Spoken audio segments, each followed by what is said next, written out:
Isinusulong ngayon ni Kabayan Party List Representative Ron Salo ang panukalang batas na naglalayong magtatag ng pension at SSS na eksklusibo lamang para sa mga OFW. Si Cherry Light para sa detalye ng balita.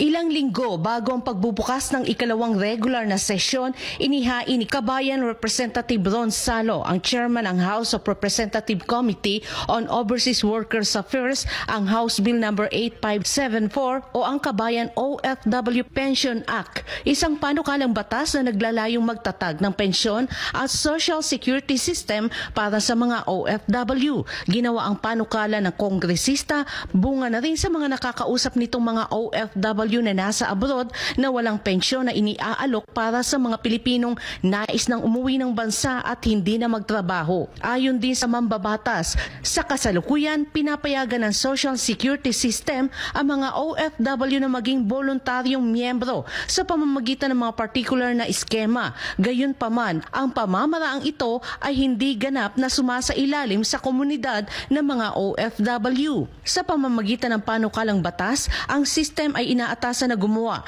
ng mga alintuntunin para sa mga benepisyo sa mga OFW na magre-retiro, buwan ng pensyon, mga benepisyo sa permanenteng kapansanan at mga benepisyo sa libing. Binibigyan din ito ng kapangyarihan na magbigay ng iba pang benepisyo sa mga OFW hanggat may kakayahan ang pinansyal.